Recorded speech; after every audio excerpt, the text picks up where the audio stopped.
Hello, hello. 1 2 3 1 2 3 1 2 3. 1 2 3 1 2 3 1 2 3. Let's see. Sound check. Sound check. Sound check.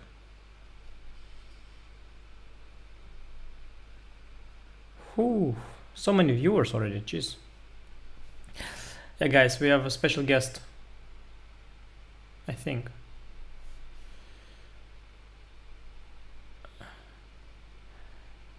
Special guest should visit, you know. But even if not, you know, it was worth it. It was worth it.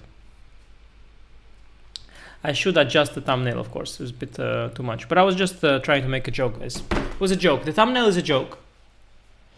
The thumbnail is a joke. The joke is that the Gotham fans, they need their daily dose. And I'm providing them with the daily dose they need. So we're excited. We are very excited. Absolutely. Gotham not here yet. Probably still walking the dog. Candidates, recap of the first half. Watch these standings. Watch these standings. You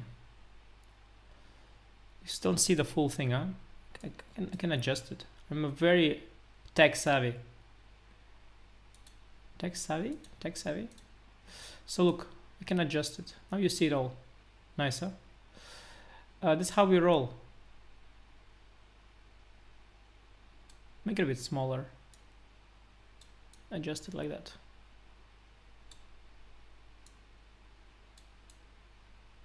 Okay, that's the standing.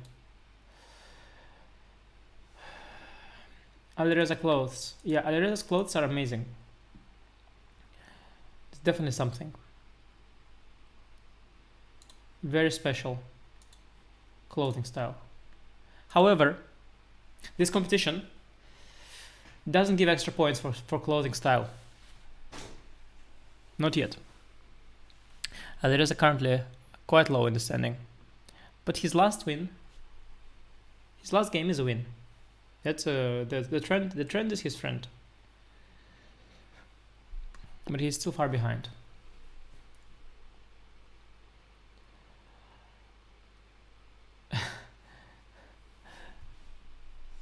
Very, very far behind. Guys, who do you think will win the tournament? Give us some predictions. I'm every day giving predictions on my notable Twitter account. The predictions are there every day. I haven't been right once. I'm so unlucky. It's crazy. I've already given up. I just try to hope. I just predict every day that there will be 4 draws. That's the most likely thing, right? But it's not happening either. So I have to really start guessing it, but it's really hard. Really, really difficult. Can never guess it. Whenever I guess that Abasov loses, he makes a draw. Whenever I think he will make a draw, he loses. That's one thing. Wait, we have a guest in the house, probably. Such a professional. It's unbelievable. 2 minutes before the start. Absolute pro. That's what you expect. Hello, Levy. Levy. Yes. Hello. You're live, Levy. How do you feel? I'm very excited. I have a lot to say. That's amazing. Just before you keep all your great thoughts. Please keep them all inside of you. No problem. We just need. You have to do the cropping. Well, I abandoned the cropping business. I'm just now. You're just like unleashed on the screen. But you're unleashed. You're on my screen. I think you're on my screen. Wait, I'll. Look, your door is even in. No, everything is in. Okay, I'll have to crop this a bit. Oh, it's good. So let me hide my personal information. You have your usual setup? Is that the same camera you use for the daily recaps? Yes. Yes, I don't have a special join Anish for morning interview. So. No, but maybe you have like some shitty camera for like the stuff you don't care about. Oh. I can give you. Hold on, I can try that too. Wait, let me see. Don't. Guys, is everything Uh, audible? here's my shitty camera. Okay, okay, This that's is good. this is my I'm not cheating in Title Tuesday camera. Ah, okay, You but you know? have two doors, yeah? What's the No, no, other it's door? this. It's the same door. Oh, but like, there's one thing behind there also. There's like two Ah, doors. yeah, this is a closet. Yeah, Ah, okay, okay, yeah. nice. You don't want to see in there, dude. It's crazy in there. Yeah, no, the thing is, I leaked the link, but I'm not going to admit anyone in, so it's kind of a waste. It's fine. Ah, I see. Yes, yes, yes, yes. You can't. But it's you can't join anyway. But it's fine. Okay, Levy, we don't have much time. You're a very busy man. We have half an hour. It's good. We have like 40 minutes. It's true. Well, It's true. you don't have much. You have like kids and play dates and stuff. So You have dogs though. How's your dog? he's very good, and we did go on a walk this morning. I did threaten. Uh, oh, shout out to Rahul. I see. I like how we can see the names of the No, people but who are like trying they, to get in in. fact, like we've, but guys, don't like you are leaking your own privacy here. So please don't do this. Don't join the call. They are the ones who are leaking their own privacy. Don't do that, I guys. I have a quick question before Mhm. we get started. I thought of this morning while I was getting ready, and are more people surprised you can speak Russian or that you are not Indian? I mean, there is like this group of people that like overlaps, yeah, that they're surprised at both at the same time. Um, Maybe these are the same people. That's what I'm trying to say. I'm But I am kind of, but the thing is, I'm not completely not Indian. Like, I mean, if it would be weird if I look and have an Indian sounding name and I have nothing to do with India. That would be really amazing. But I do have like my grandma is actually like Indian. So my father is from Nepal. His mother is Indian. His father is then from Nepal, obviously. But he's born and raised. Wait, yeah, he's raised in Nepal 100%. But it's close there. It's a complicated story and so on. But India is definitely part of it. But my Russian, of course, yeah. Many people are surprised. As and with you as well, yeah. People are surprised that you speak Russian as well. Yeah, they're probably more surprised because I guess I don't know, I seem pretty just American, but I mean, my Russian compared to another person that grew up here is like compared to Daniel Naroditsky's, it's very bad. But I have to tell you, after doing the interview on the Levitov channel, the comments are so nice. They're like, "Oh, his They're so Russian is so sweet, good." man. The Russian interviews, they're like the reviews are so good. Yeah, they're so happy. Everybody is so thrilled. I think just the fact that you speak the Russian already makes everybody happy. I think so. They're very complimentary. Yeah. I watched some of yours, but then Candidate started, and then I still have to go back. I have to watch it. Like my understanding of Russian is 100%. I can. Yeah, but also I've you even. sound native. Yeah, so you fake a fully Russian person until the part where you suddenly don't know a word which is not that hard and you put an English word instead. Yeah. Yes, yes, but frequently when I watch Russian interviews, I'm like, oh yeah, that word. Yeah, I can imagine. Yeah, but I can't pull it out from. Also, my family doesn't even speak Russian to each other at this point anymore. So, Yeah, um, it's like I think it's something that you need to speak basically. If you don't speak, the words are lost. Even languages you know well, like I mean, I even grew up in Russia, and I speak much more Russian than you, I guess, in daily life. But still, like if you don't speak much, like some words are just lost. I was gonna ask you, do you and Sopiko speak English or Russian Yeah, to yeah, each other? English. No, no, English. It's easier for Oh, us. She speaks Russian too, actually. Georgian. A lot of Georgian people speak Russian from still a part of the culture very much, and she speaks pretty good Russian, but English is a comfortable language for both of us. But she understands, so it's a little bit unfair. If I speak to my kids in Russian, then she can understand everything, and when she speaks to them in Georgian, then I'm missing out some vital information. So it's not exactly fair. what languages are they learning? So it's very simple. Yeah, the Russian, the Georgian, and Dutch. But I mean, obviously they pick up some English on the way. Hopefully, that's the idea. I thought English would be first. I thought it. Yeah, from from like this Mommy Shark and so on. Yeah, from this from the songs. I just thought like going to school, but I guess is English not like everything there is? No, no, no. I, But it's I, Dutch. Yeah, here. Like yeah, but I thought like no, it's not menus in in the. restaurants will be in English and. No, no, no, no, no, no, no, no. English is not that much here part of Oh, the culture as you would think. people speaking, everybody speaks English, but like no, it's really all in Dutch. Like Hmm. although where I live, like a lot of people, for example, even in the restaurants, sometimes I order in English because a lot of like waitresses, waiters, or people working in the shop, like those who work, they don't speak Dutch, you know, because in this Hmm. area, like a lot of foreigners, international city, The Hague, a lot of people, expats, and so on. Hmm. They're So coming there in is a lot of and English here, but I mean the writing is in Dutch. Everything's written in Dutch. School is in Dutch, so the school kids, I mean, they don't learn English that early at school. It just is sort of. I think it mostly comes later as people watch Netflix. You know, the teenage age, they start watching Netflix, and of course, yeah, the movies. The movies are never translated, never dubbed. Yeah, they're always subtitles. So that oh, really helps. That really helps. yeah, all those foreigners coming in to the Netherlands and taking jobs from the citizens, right? That's how you're starting today's. That's what Anish said. He just hates immigrants. Don't do this. It's a very sensitive topic now, you know, with the Yes, with the yes. prime, not with the, you know, the elections not so long ago, and the party that won the elections, of course, very you know, shaky on that topic. As in nationalism, like Yeah, yeah. nationalistic. So the, I mean, Uh, or the party was like very nationalistic. Of course, as they were growing, and the moment he won the majority of votes, then kind of he started to walk back a bit on it because it became like you cannot be like the biggest party and say the things he was saying. So he's kind of walking back a bit on his things, but still, of course, very nationalistic to an extent. But we'll see. It's complicated. Luckily, in the Netherlands, you know, the political system, like it's so complex. There's a lot of different parties. They all they never pass any like usually they don't pass anything exciting, you know, because they all argue all the time with each other and nothing ever gets changed. That's kind of the good thing. It's kind of stable in that sense. But yeah, I'm not sure. Dutch that's politics is like a very dubious topic. I'm really also not an expert on it. that's fine. Yeah, U.S. is also right there.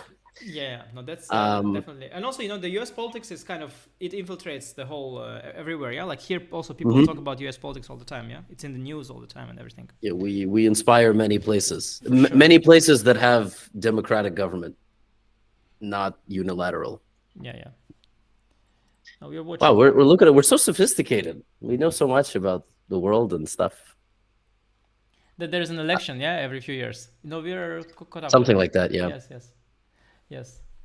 Levy, tell me, you're doing the daily recaps, right, of the candidates, Yes. Yep. as always, yeah, as always. How quickly do you like after the game finishes you start recording, or even during, or how? Mm, I never do during. I actually feel like it's a little disrespectful to the players. Admittedly, sometimes you know, like the most important games, like the main event, like those, the Hikaru Nepo, they're done. But then you have like some end game, you know, that's gonna be a draw. Like yesterday, Vidit Abasov. I was like, should I wait for this game to finish? Should I just start? But no, I generally for World Championship or candidates, I sit here. So I watch like all the broadcasts at the same time. I listen to the wise insights of let's say Vichy, the guys on the chess.com channel, even the Grishuk or Russians. not? Grishuk is Yeah, late. yeah. Grishuk is late though. Grishuk recap comes after yours, I think. Yeah. Yeah, well, he does recap, but I listen to like Shimanov. Yesterday, I Ah, was yeah, listening to Shimanov. Yes, yes. Shimanov Tomaszewski. So I just try to gather what everybody's saying, and then I put it out. And yeah, it sucks because I know like I'm not as strong as the players, but like I'm strong enough. These games can require like an hour of analysis each. I mean, the lines are so rich and there's a lot, but I have to sacrifice some of it because you kind of have to make it exciting too. Yeah, I Otherwise, can imagine. And also your audience, like it's so large at this point. I have a feeling like I watched your content a few times. Like I don't watch everything, of course, because like for me it's like I've already followed, so I cannot watch all the recaps. But I've watched every now and then.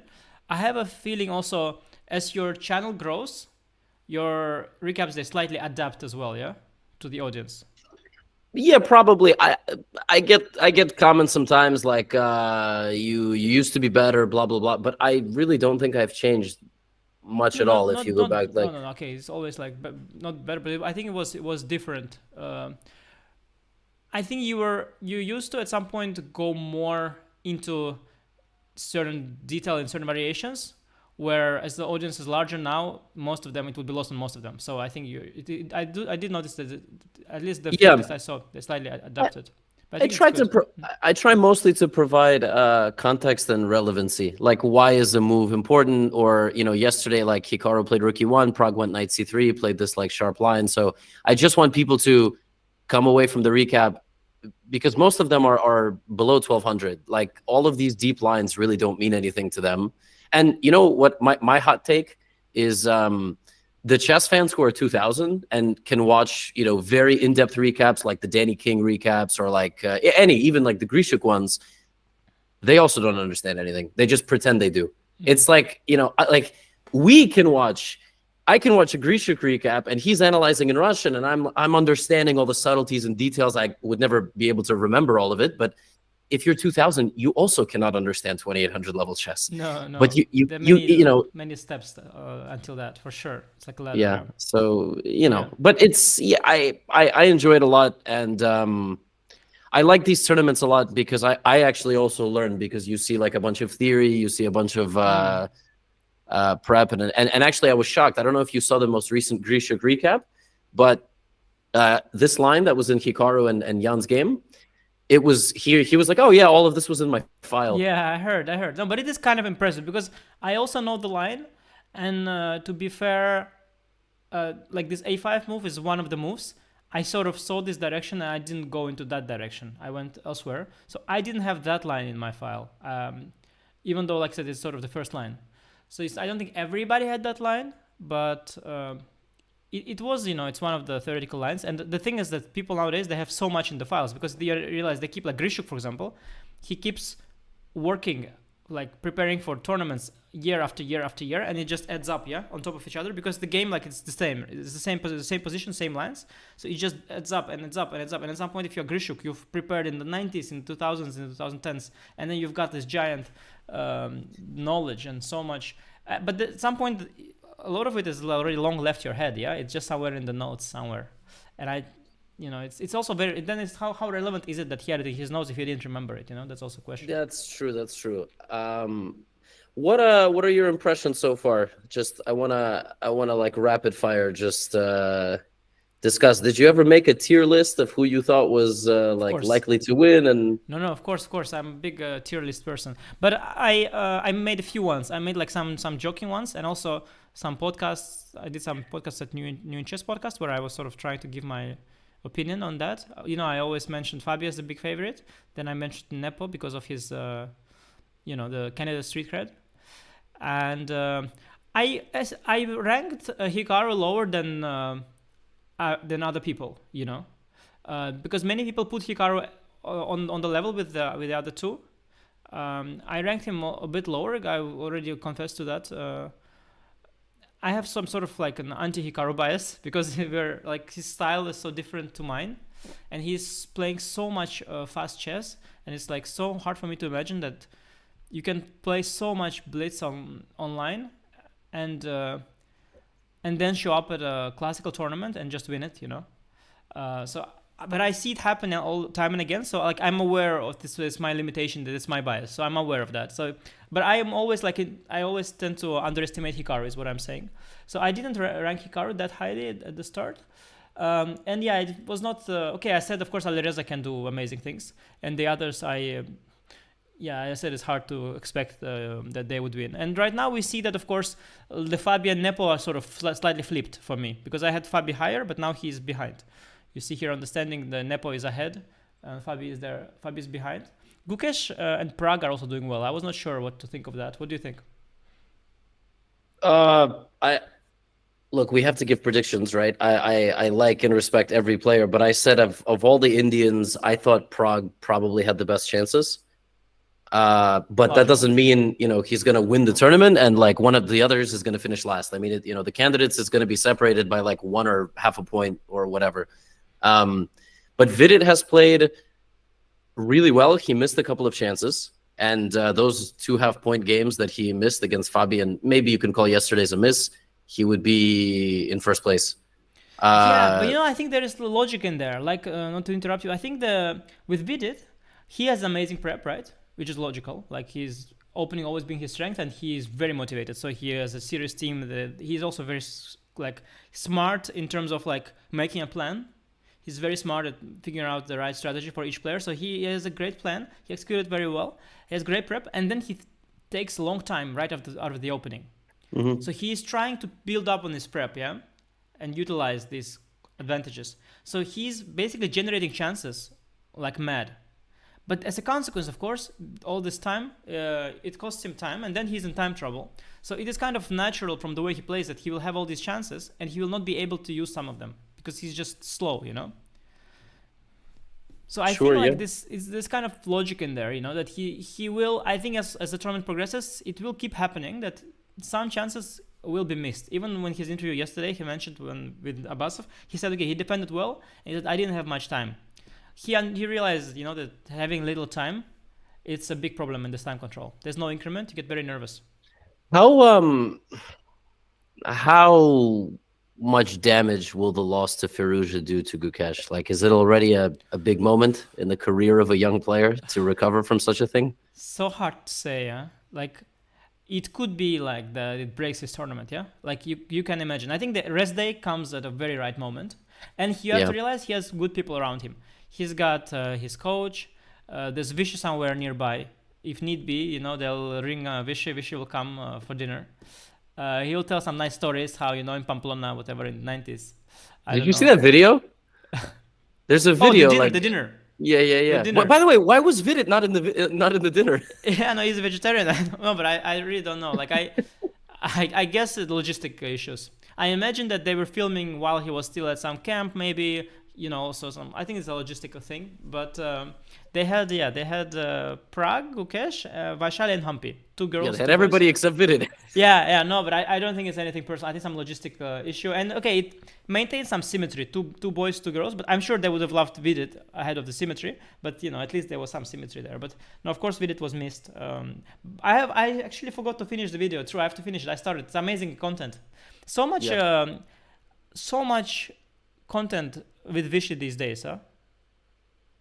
Yeah, but I have to say, well, yeah, speaking of, I like that setup. Today, I'll be dropping an interview with Vishy Anand. No, he was, and I actually asked Vishy, two questions during that interview that I've always wanted to ask him. Number one was, Vishy, are you tired of this narrative that, like, you're old? Because right now, everything about Vishy is, oh, he won a game. It's amazing that he can win a game because he's 50, No, but it's like you know? it's yeah, but it's And also and he's also old. And the second question I asked him was, Vishy, like, how are you so normal? Because if you ask any top player, who would they have dinner with, like one dinner with the top player, they would mostly say Vishy. I just don't. How is the guy? He's so nice. He's so like he's willing to sit and chat for an hour. I don't like none of the top players are really like that. Especially, I guess it's different because he wasn't competing. But I was just stunned. I don't. Yeah, I think it became even worse. Like I think he got nicer, even nicer when he started to transition from being only a player to, you know, also doing this ambassadorship role.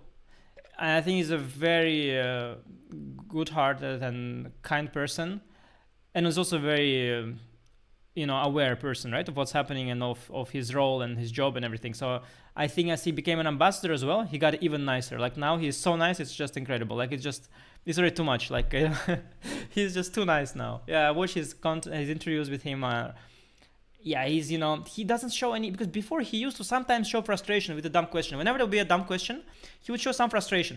Even that is gone now. He doesn't even blink. They ask him like, what is your favorite piece? He'll be like, oh, you know, actually great you asked. It's a night nowadays. You know, it's jumping all over the board. It's amazing. I'm really happy.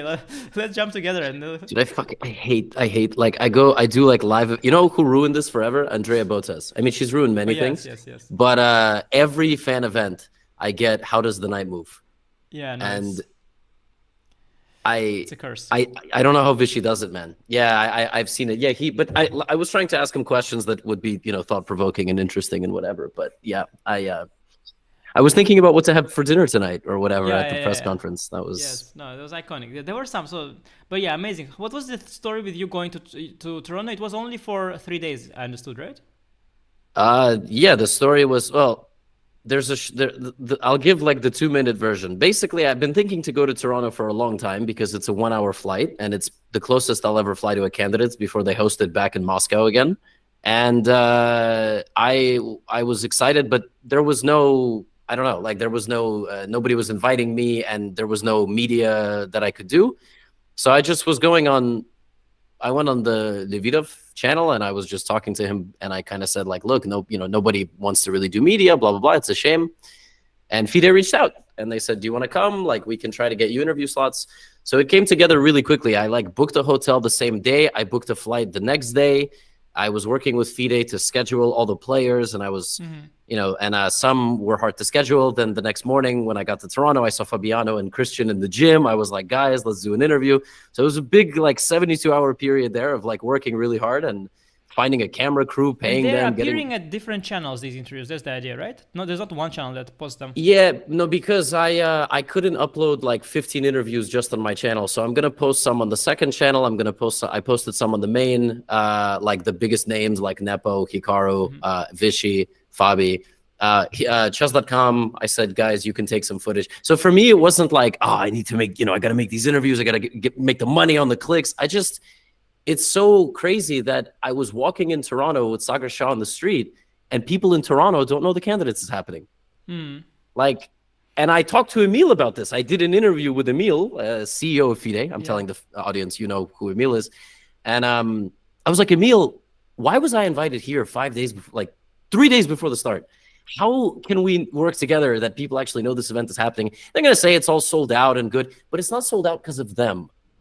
That's, it's sold out because Toronto is a massive chess city. Every bar there they have 5 nights a week. Also very diverse. I think probably a lot of Indian fans as well. There's a lot of Indian, but I was in the bar, and I mean, I didn't play a single Indian. I'm not even sure I met an Indian that night. They're white, black, Chinese, Hispanic. They're just from all over, and they just love chess. City, and it's amazing, and it's a shame. Like it can be so much bigger, and everybody could be on board. But this is like, so that's why I went. But it's always a thing, Levy. Like you always like collaborations are good, but when you are often you are competing as well, yeah. And then like it's like this game theory thing where like if you both collaborate, it's good for both of you.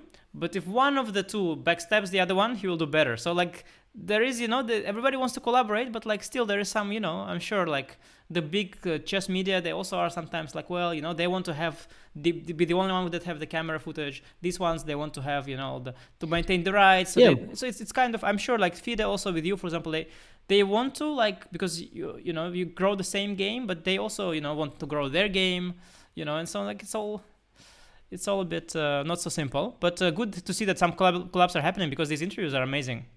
Yeah, the interviews are nice, and I wish I could.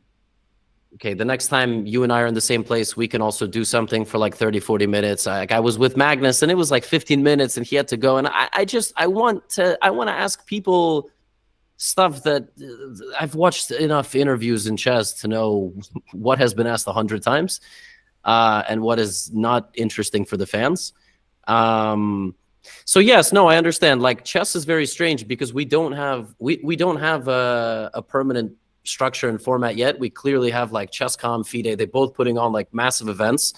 And yeah, there's definitely, it's a little bit territorial, but my interview on the FIDE YouTube channel should not have more views than the players. And I told this to Sagar also when we were walking. Like I watched definitely the podcast. Yeah, for sure. A chess YouTuber can't be the biggest marketing driving force in chess, because I don't want to be. I just want to make recaps. I want to make educational content.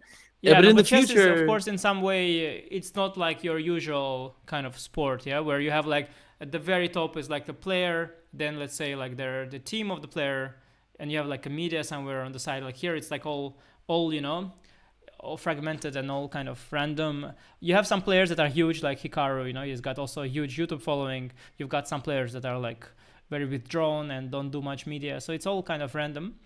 But it's, at least, well, you're doing a good job there. That's important. Just because we have candidates on the title and the thumbnail, Yeah, we talked like 3 minutes about it. I think You it's can pretty talk a good. few minutes about it just quickly. So who do you predict will win now, based on the standing? Uh, well, I saw a statistic today from the legendary journalist Tarjei Svensson. Statistics always good.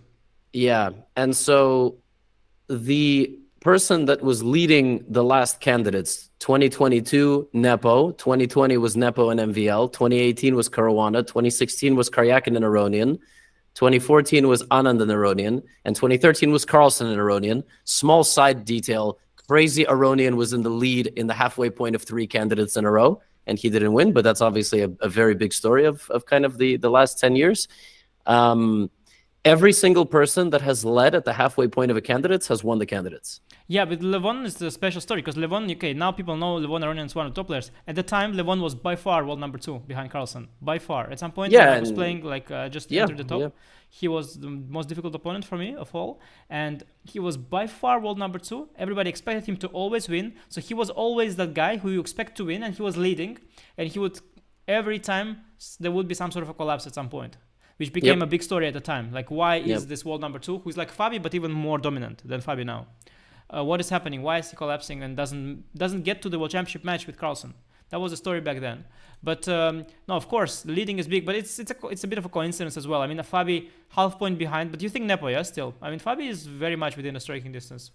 Well, I think Fabi has to beat Jan, right? Like it's going to come down. Fabiano has had a few of these. He's had a few of these big matchups in the candidates. Like he had the games against Karyakin back in the day, where he had to win.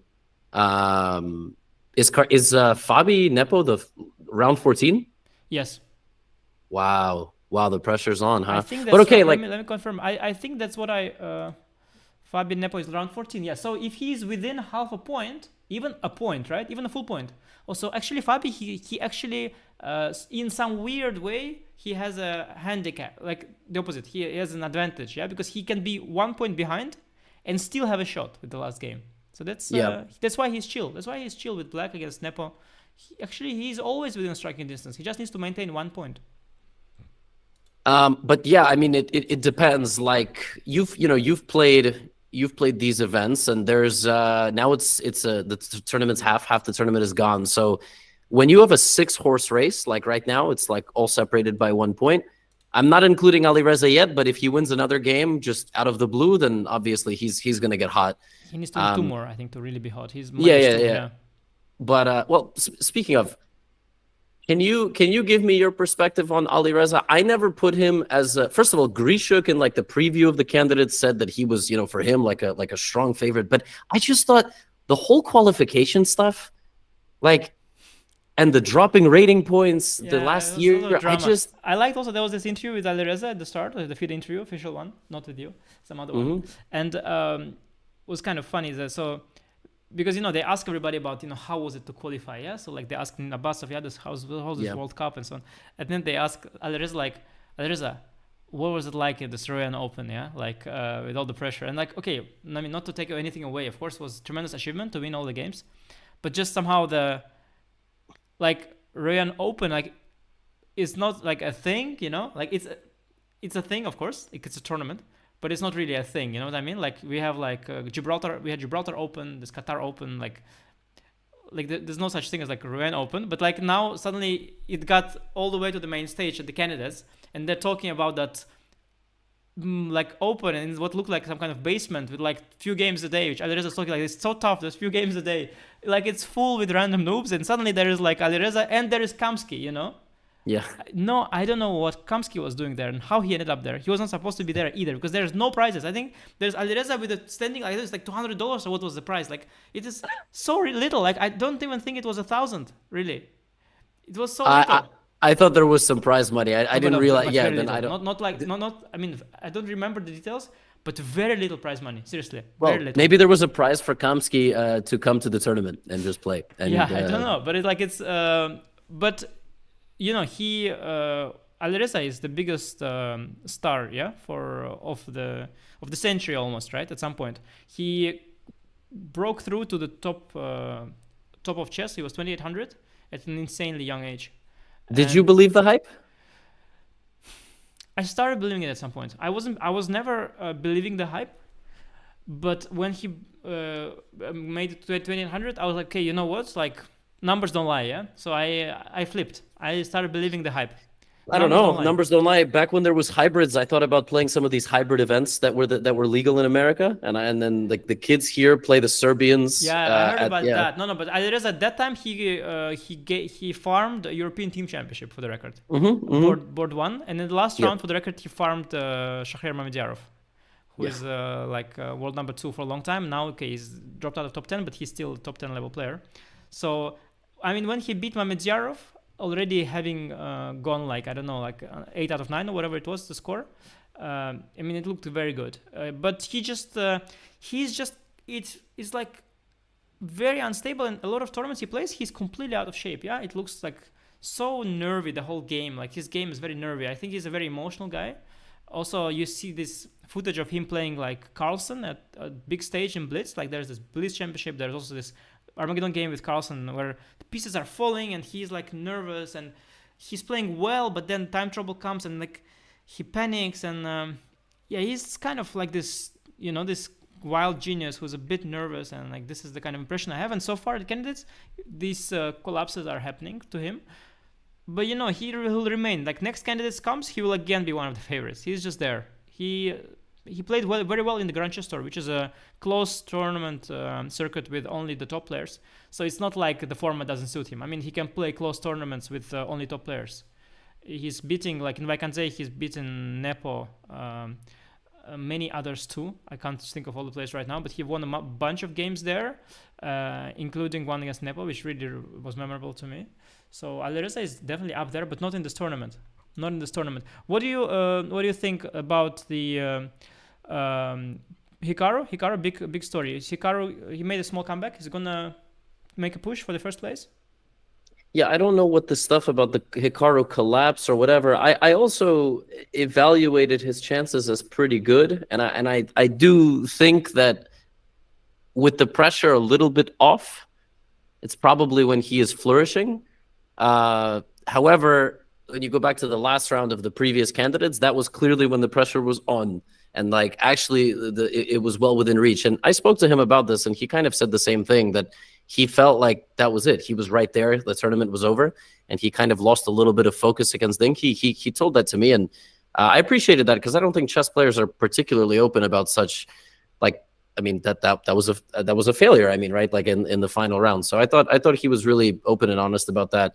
But he's still within striking distance, and for the second candidates in a row, he is putting, you know, Nepo under pressure in the Petrov. I think the last one was much bigger pressure. Yesterday was a bit of an insane game, so I don't think he had such massive chances yesterday. I don't know. At some point, he's going to have to play for a win.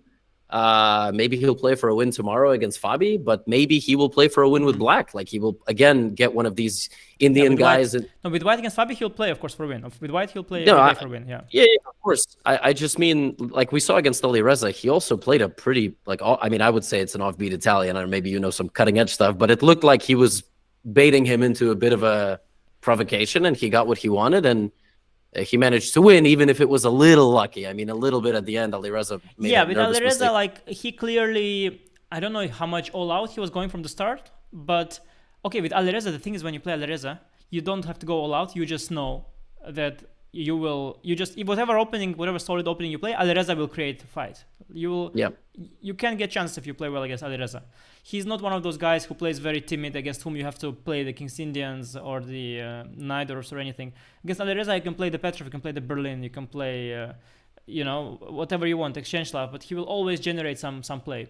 So yeah, like the game with Alireza was, of course, a great comeback for Hikaru. He's now back within striking distance. As is Vidit. Vidit's very up and down tournament, right? Win, then two losses, then win again, and now 50%. You big Vidit fan, Levy? Yeah, of course. You know, I always say Vidit, he would be insulted if he heard this, but I always say Vidit reminds me of me, you know, like amazing 2700 level openings, and then just sometimes can't close it out, and frequently heartbroken. And I look at him and I'm like, your road to GM is like his road to a championship title. Is what you're trying to say. Yes. But Yes, exactly. At least he still hasn't given up, Levy. He still hasn't given up. Exactly. Exactly. He still hasn't given up. Yeah. Uh, no, it's actually I think probably of any of the top players, I'm most inspired when Vidit breaks through because all the other guys are Yeah, you can really, you somehow, yeah, he's your role model, yeah? You see some.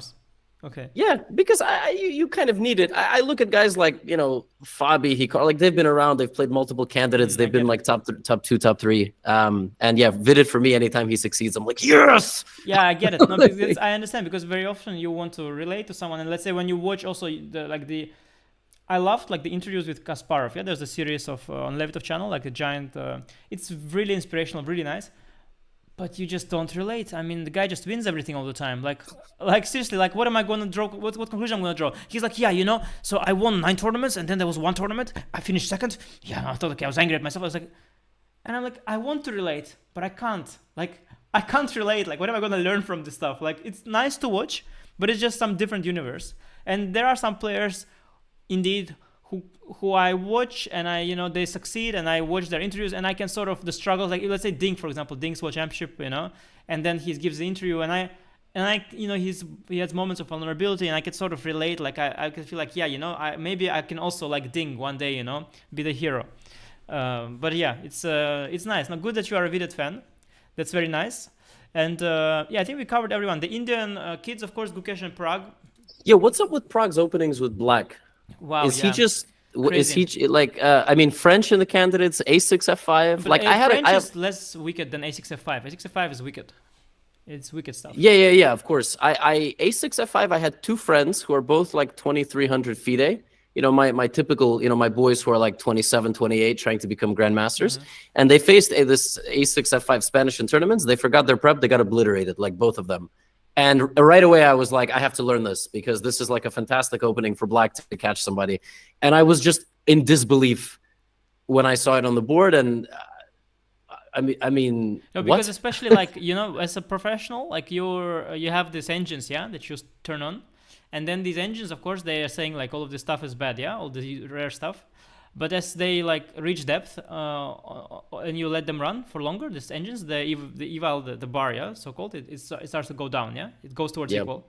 But with certain crap openings like that, like it almost never goes that low. You have to like keep going through the line, and there are like 5 moves at some point where it says like white's better everywhere, and you keep going everywhere, and then it again branches out, and there are again 3 moves that are better for white. So like you see that white is better everywhere according to the computer, and it's so hard to then like somehow decide to play this opening because you see like all sorts of bad scenarios everywhere. But that okay, in the real game humans don't play like computers and all that, but still like it's such a barrier to overcome, and it's amazing that Prague overcome that barrier. And I think that he has some kind of crazy second. I don't mean Peter Svidler, because Peter Svidler must be against all of this nonsense. Like, Peter is a very classical player, to be honest. Like, he plays like the Grunfeld and the Taimanov Sicilians, but like these are very conventional openings. I think he hates all this trash and he cannot stand it. And Prague must have one more second, who is like the demon, yeah. This Peter's like the angel, and he's like has some demon second, like who maybe played against your boys, yeah, in those opens. Maybe one of those guys. I don't know. Yeah, it must be.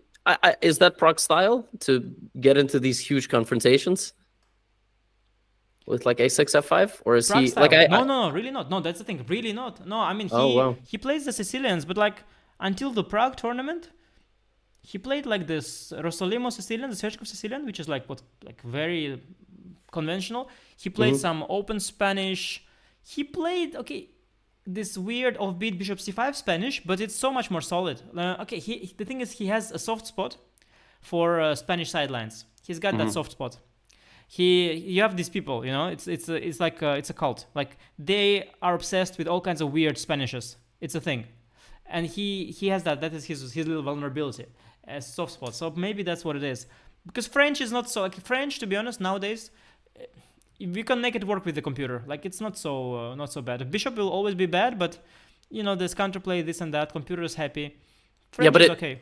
you have to play certain lines in the French, Yes, right? Like, yes. like I thought recently advanced French was posing some problems for Black, but then yesterday this Bishop D7 Rook C8 approach seemed pretty good. Yeah. And I mean, there are a few lines that are okay for Black, but okay, in the French, of course, yes. Once you already play the French, it's not like you can play any trash, and you have to then play it very, very precisely. You also can't play the French 3 rounds in a row at the candidates, I feel.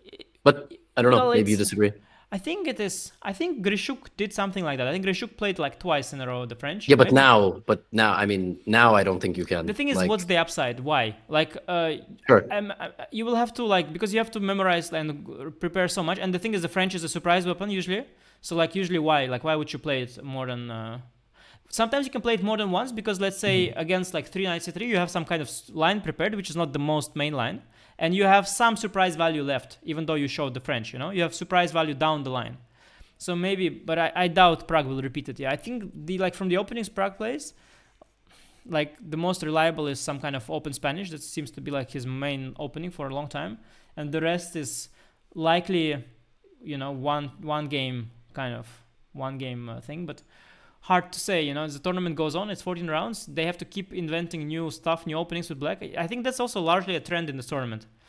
I guess you notice also doing the recaps, like a lot of people are trying to surprise each other with all sorts of weird openings with black. Yeah, like knight f6 Rossolimo from Fabi. Yes, and then you are like, why do you do it? And then the thing is, you see game like yesterday where Hikaru blitzes out like, you know, like 30 moves of prep, and then people are like, yeah, that's why you do it, because if you keep sticking to your solid Petrov, they're gonna test you at some point so deep and so far that it's gonna drive you crazy, and you have to go through the same lines. So we could kind of see this candidates like, what is the downside of this approach of like sitting on one solid opening?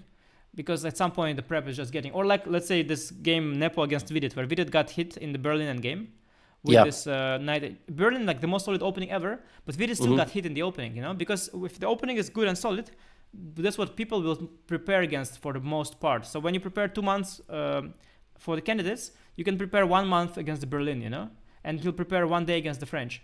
So that's kind of the trade-off, and that's what we see. Levy, before you go, just quickly, because you are a big recap guy, which is your favorite game? We're going to watch it on your channel now because we don't have the time. But what is your favorite game so far?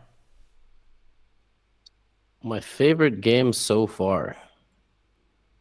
Oh, that's tough. I might have to sit here for a few minutes and think about it. I'll probably forget something, but in terms of drama, I mean, Alireza and Gukesh from yesterday was probably pretty good. Some recency bias there too. Yeah, it's a little bit of recency bias. I mean, I was really impressed with the Jan's game against Vidit. I don't want to just say I'm a big fan of Vidit and then say that was my favorite game. Yeah, especially relate, yeah, like. Oh man, I don't know. I don't know what was my favorite game. I'm scrolling back through the list Jan because against sometimes Alireza was quite cool, yeah, at the start. I think. Was a cool game. Yeah, it was definitely high level. Oh no, it's probably Prague Gukesh. Okay, that's when Gukesh took over. That crazy prep of Prague. Yeah. That was Prague sacrificing all the pawns, and yeah, that was a really nice game. All the pieces on the 8th rank.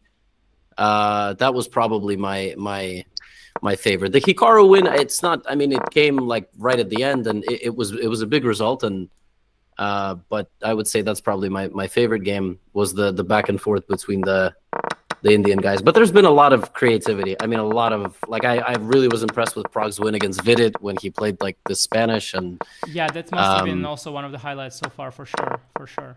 The Prague's a6 f5, and then the fact that he followed it, because it's always like these surprises, you know, they very often go a little unnoticed and like they're being looked at in negative light when they don't work, you know, and then they're like, yeah, what happened to Prague, you know, he's so crazy, he went crazy, he played a6 f5 and he lost, like but when you win, suddenly it's amazing and everybody talks about it and so positive. So yeah, I would it's always good when it works out, this stuff. Yeah, I have an appointment in 15 minutes to play some squash, so I'm gonna go get running to that. Thank you very much for joining, Levy. But if you have time in 4 days, well, maybe we can come back for the next rest day. That's amazing. But yeah, thank you. No, I don't want to see. I know you are like a very busy guy, so I don't want to also farm you too much for. I'm really not. I'm not that busy. But yeah, you know, it's okay. Okay, no, but like I don't want to over farm you, you know, because then you'll feel like, you know, like I'm trying to. Because, you know, you put out so much content yourself. I'm having I want sometimes, you know, to catch up, with different people, and it's really great. We did some epic. Remember once we did some commentary on your stream? Was really cool. But, you know, I won't let you. You have to go. So thank you very much for joining. It's been amazing, guys. Thank Levy, please.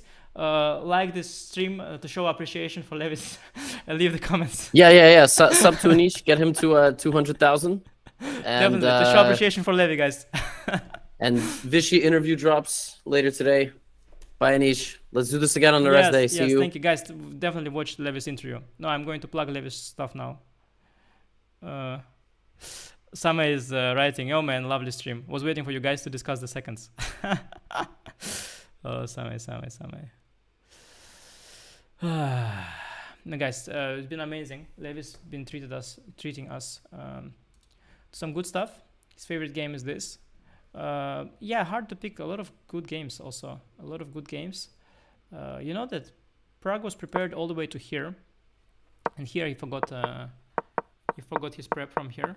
It's really far. Crazy, because you see low weak computer, it gives here like black is winning. Amazing, yeah? How this extra Stockfish 16 and then Nui, so it's a good engine. It's the kind of prep people have these days. Yeah, with white, like you start with 0.20.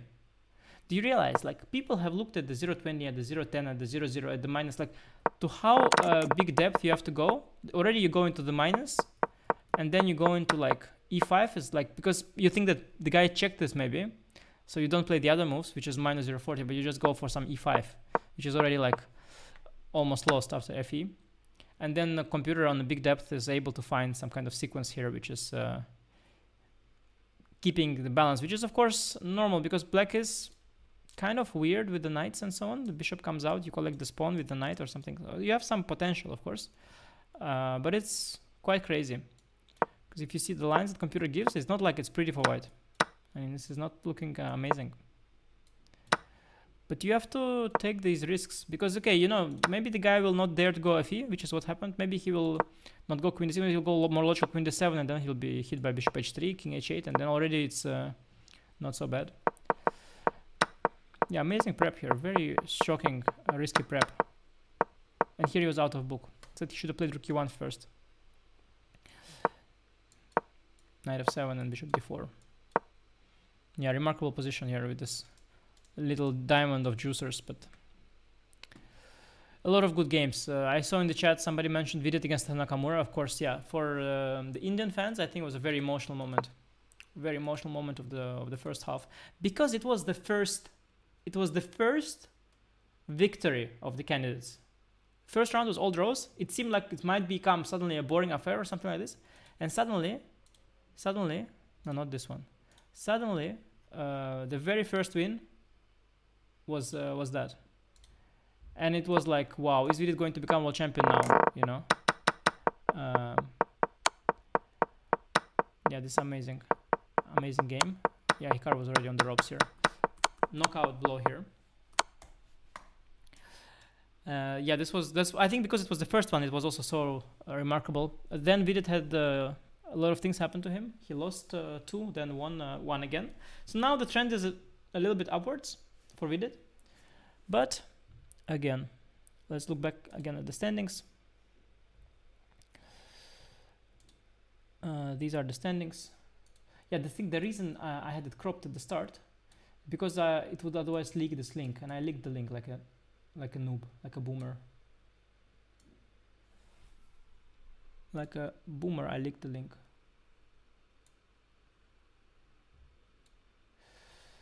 So we'll be back tomorrow. Actually, fun fact, random also, not planned at all, but fun fact, I'm going to commentate on chess.com channel tomorrow for an hour, I think. Because it's late, but for an hour I can do. So I'll commentate for an hour on chess.com, which is nice. So we'll see. We'll see Hikaru against Fabiano. Amazing matchup, because for Hikaru it's a big one. Fabi will be still solid. Doesn't need to burn bridges. But Hikaru will be going for it. Probably will go e4, and then Fabi has a choice to go e5. Probably Fabi will go e5 because he's got some Spanish prepared that he's going to reveal. But maybe he will do the c5. I don't know. Nepo, or maybe Hikaru will not go e4. We don't know. Nepo against Nijat. Okay, this is huge.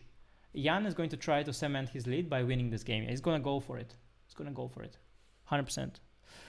Prague against Alireza. That's just crazy house. Vidit against Gukesh. Oh, the battle of the battle of 2 Indian players. Vidit Gukesh, you know, for some strange reasons, I saw a few dull draws between the two. I don't know why that is. Some mutual respect for some reason is there. Maybe, or maybe I just saw 2 random. Honestly, only game comes to mind from the first round here and the game from Vaikanzai. So maybe I'm just that's all. Maybe there's not more to it. Maybe there are other games are more fighting. But Vidit, yeah, Vidit's gonna go for it. Of course, he's gonna really go for it. He has to. He's on 50%. He needs to go to the plus score. Plus score is a big mental. It's a mental thing. Like if you are in minus, you think okay, your chances for first place don't exist. If you are 50%, you think like okay, you need to do something. If you are on +1, whatever situation, you feel like you are in the race. You are ahead of the above the middle, you know, somehow.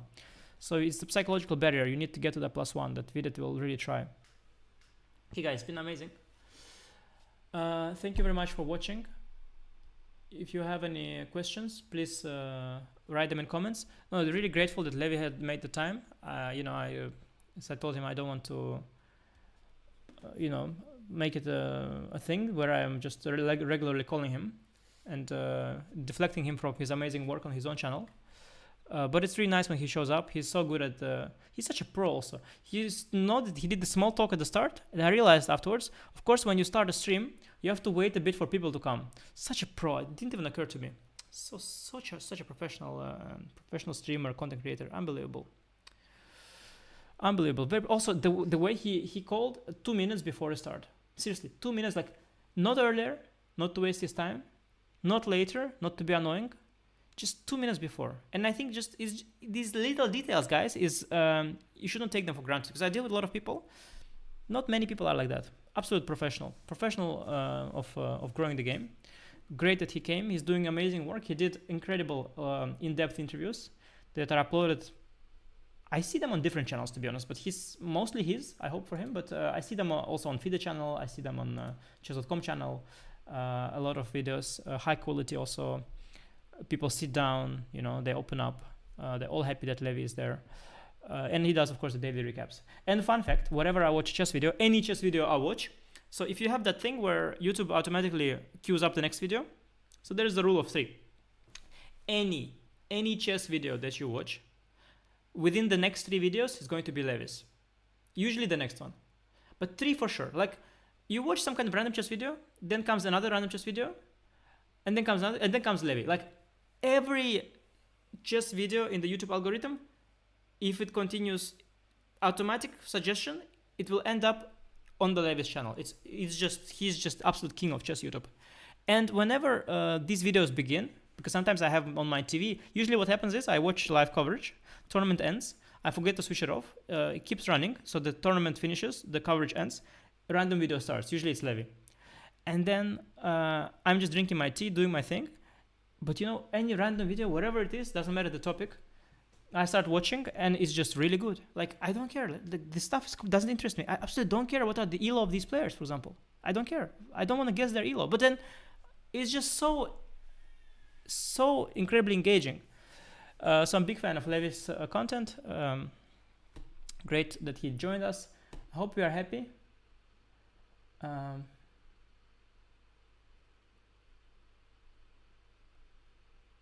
YouTube autoplay, is it not normal to have it on? I think it's the default. I have it on, like by default, on my TV for sure.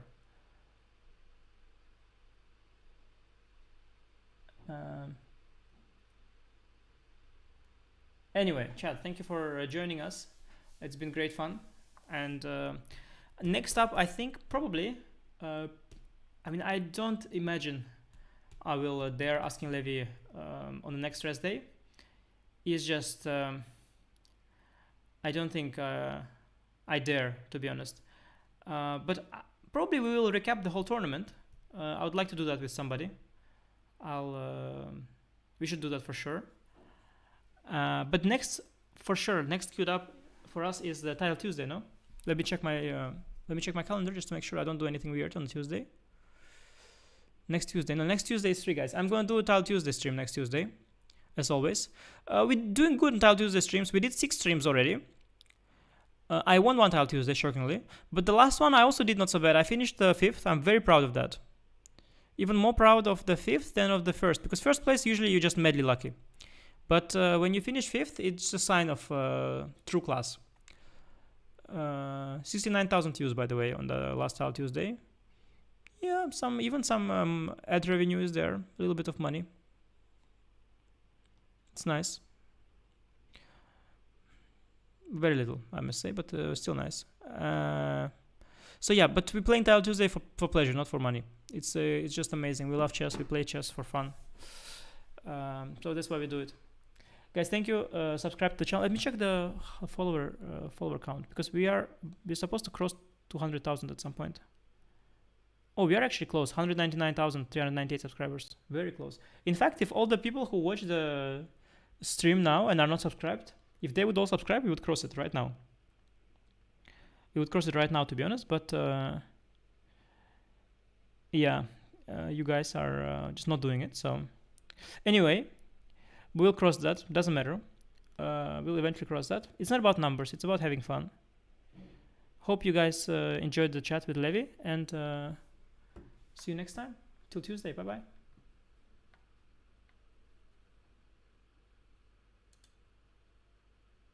Okay, last thing. I saw a thing in the chat. Last thing. What does it mean someone says +1? So it's true. Everybody talks about +1, +2. It's very simple. You have a tournament, you make draws. Number of wins is your plus. So if you won 2 games and made all draws, you are on +2.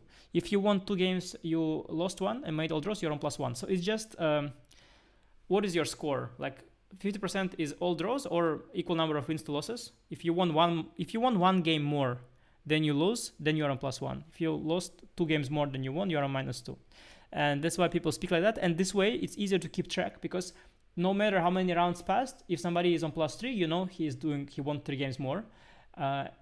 While if you say like I have 6 points, it could be amazing if it's round 7. It could be bad if it's round 14. So instead of saying he has 6 points, he has 5 points, you just say he's on +2, he's on +1. So that's how people speak. That's all. I just saw a chat, so that was very nice.